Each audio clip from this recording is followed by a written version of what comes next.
Tu vai construir, primeira coisa que tu vai precisar saber é que tipo de fundação tu vai usar na tua casa. Ou seja, tu vai apoiar em quê? Como é que tu apoia a tua construção? Meu nome é Miguel Medina, sou engenheiro aqui da Concretize e nesse vídeo eu vou tentar te explicar de A a Z, né, tudo que tu precisa saber sobre fundações. Basicamente, para a gente saber qual é o melhor tipo de fundação para a tua casa, a gente precisa de duas coisas. Primeiro, entender o teu projeto, ou seja, nós estamos tratando de uma casa simples, de um sobrado, de uma casa térrea, de um prédio, são 2, 3, 4, 20 pavimentos, enfim, teu projeto e que tipo de solo tu tem aí no local, né? Qual é a capacidade do teu solo, quer dizer, uma zona de banhado, uma zona de praia, tu tá numa região montanhosa, enfim, qual é o tipo de solo. De forma técnica, para a gente entender os dois elementos que nós precisamos é o projeto estrutural, ou seja, é o projeto lá que vem, né, do calculista que define qual é a carga em cada pilar que a tua residência tem, e o ensaio de solo, que normalmente são feitos ensaios PT, que é um estudo, né, que basicamente tira análises do teu solo, enfim, faz um perfil do teu solo me dizendo qual é a capacidade de carga, que tipo de solo a gente tem aqui.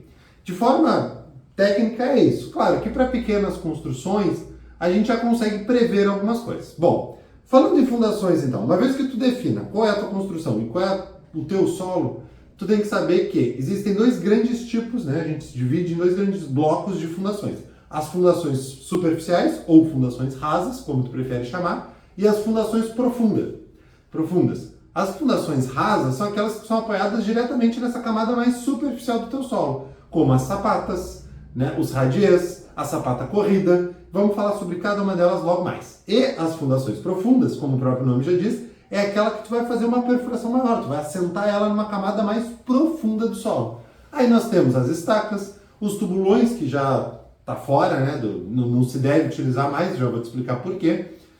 Enfim, e as mais variadas tipos de estacas. Então, basicamente, o que são fundações rasas? Aquelas apoiadas na superfície do solo. O que é uma sapata? Sapata é uma estrutura como esta aqui, ou não sei se eu na edição vou conseguir colocar aqui no vídeo, mas ela basicamente, tu vai ter um pilar, este pilar vai ter como se fosse um grande bloco, assim, que vai ser apoiado direto no solo. É óbvio que tu não apoia isso simplesmente no solo. Primeiro tu vai fazer uma camada de brita, um concreto magro, e aí vem então a tua sapata. A sapata corrida, ela é basicamente, tem a mesma função da sapata, só que ao invés de ter um bloco aqui e outro lá no outro canto, quer dizer, por pilares, é como se eu pegasse a viga da tua edificação, então digamos que tu vai fazer em alvenaria, e tu está usando a própria parede como elemento estrutural. Então faz sentido tu criar uma viga embaixo dessa parede e daqui a pouco fazer uma sapata corrida, ou seja, um elemento que tu vai apoiar a parede inteira sobre o solo, e não ela num pilar e este pilar apoiado numa sapata. Basicamente a diferença é essa. Nós temos o radier. O radier nada mais é do que uma laje gigante de concreto onde tu vai fazer o apoio da fundação, né, onde tu apoia a tua casa inteira numa laje e essa laje inteira resiste ao solo. O radier ele tem alguns elementos especiais, ele é menos comum, até porque ele é mais trabalhoso de executar e normalmente mais caro, porque envolve mais armadura, mas ele é muito utilizado quando tu tem um solo que não é tão bom, tá?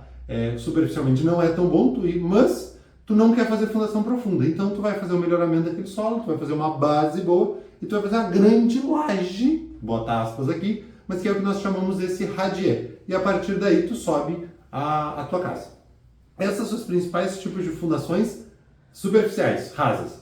Falando das fundações profundas, nós temos as estacas e os tubulões. A estaca nada mais é do que uma escavação, né, ou enfim, um elemento que tu vai colocar de forma profunda no teu solo. Pode variar, o que a gente chama de profundo? Pode variar de 4, 5, 6 metros de profundidade para algumas casas, dependendo em regiões onde o solo é ruim, até, enfim, estacas de 20, 30 metros para grandes edifícios. Então, tem um range aí, né? Tem uma grande variação de profundidade de estaca que tu usa. E tu tem microestaca também, se a tua casa é muito pequena e tal, e o solo não é tão ruim, tu vai fazer microestaca ali de 2 metros e tal, e também funciona. Depende muito do tipo de solo e do tipo de casa, do tamanho da tua edificação.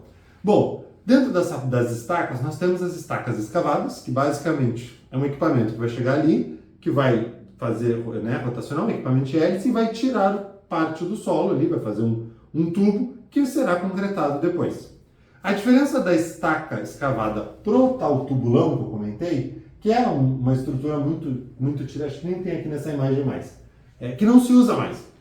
Mas o tubulão tu fazia um grande tubo, né? Então uma grande escavação lá no teu solo para fazer esse tubo e no final tu fazia uma base maior para justamente aumentar a área onde tu vai assentar a tua edificação. Por que isso não se faz mais? Porque para eu conseguir fazer esta área no final desse tubulão, eu precisava descer um funcionário, um trabalhador neste espaço. E isso corre, além do risco muito grande do trabalhador se acidentar, risco de morte, porque se tiver qualquer tipo de erosão ali, né, se daqui a pouco o solo se movimenta e fecha, o operador, o trabalhador pode morrer por asfixia, né, morrer por aterramento ali, ficar aterrado. Então, e não tem mais necessidade, nós já temos outras soluções mais modernas que façam mais sentido, então o tubulão caiu de fora, não se deve utilizar e se indica fortemente que não se utilize, tá? Inclusive depois o engenheiro descia lá também para dar uma olhada, então não tem por que tu colocar estes trabalhadores neste ambiente. Então o tubulão não se usa mais, mas como esse vídeo tem o objetivo de te trazer um pouco sobre tudo de fundações, era importante que eu falasse. Voltando para as estacas, que é o que a gente usa. Essa estaca escavada, que basicamente tu faz um buraco com uma hélice, tira o solo e coloca concreto. Tu tem as estacas pré-moldadas, que basicamente tu vai, ao invés de escavar, tu vai bater. Tu vai fazer a estaca entrar no solo por força, né? Então tu vai ter um bate-estaca que vai bater essa estaca para ela ir penetrando. Aí essa estaca que penetra, ela pode ser de concreto pré-moldado, já feito anteriormente, pode ser de madeira, pode ser de aço, tá? Tu vai bater um perfil I, um perfil H, enfim, para dentro do solo. Se utilizava muito até um tempo atrás, inclusive era trilhos de trem que já não estavam mais em utilização, as pessoas soldavam eles e batiam para utilizar como estacas em grandes obras. Hoje em dia é mais difícil de achar, mas basicamente é um material de aço. E nós temos a hélice contínua, que é um pouco mais cara, mas é um dos melhores produtos, que basicamente é um equipamento que ao ir escavando o solo, retirando o solo do local, já vai injetando concreto para dentro. Então ela escava e vai injetando concreto. Então quando tira o solo, já vai saindo a estaca de forma mais perfeita. Basicamente é isso. Estacas, fundação rasa, tudo aquilo que apoia no solo, fundação profunda, tudo aquilo que a gente tem que ir aprofundando no solo. Para saber qual tipo usar, eu preciso entender qual é o tipo do teu terreno, qual é a qualidade e qual é o tipo da construção. Normalmente a gente sempre busca iniciar, e aqui vem a dica de ouro, então presta atenção.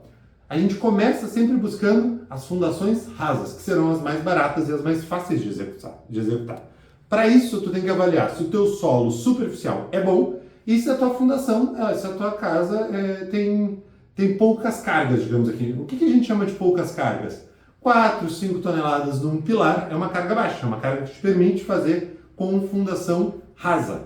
Claro, depende sempre do teu solo, mas de um modo geral, esse número é razoável para a gente ter fundação rasa. Se tu tiver já cargas maiores do que 15, 20 toneladas, tu não vai conseguir fazer tanto com fundação rasa, tu vai ter que ir para fundação profunda, exceto se tu está numa região onde o solo é muito bom, uma região montanhosa ou uma região onde tu tem uma grande presença de areia. Acho que é isso. A regra de ouro depende do tipo do teu projeto e depende do tipo de fundação, e do tipo de solo, perdão. Mas com um pouco de tudo que eu te trouxe aqui, já dá para tu entender e nortear para que caminho tu vai. Sempre que possível, opte pela fundação rasa, porque ela será mais em conta, ela será mais fácil de ser executada na tua obra. Mas quando não dá, por uma questão de segurança, é importante fazer fundação profunda, que não é tão cara assim, tu normalmente consegue equipamentos aí e fornecedores bem razoáveis para fazer essas estacas. Beleza? Eu acho que era isso. Uma coisa importante. As tuas estacas, normalmente, elas precisam ter um bloco de coroamento. Que é um bloco que vem em cima da estaca antes de ir para o pilar. Mas isso tem que estar detalhado no teu projeto estrutural. Se tu ficou com alguma dúvida, entre em contato conosco aqui da Concretize, que o nosso objetivo é te auxiliar para que tu possa construir a tua casa dos sonhos de forma que caiba no teu bolso, com segurança e com muita qualidade. Esse é o nosso sonho, esse é o nosso objetivo. Então conta com a gente.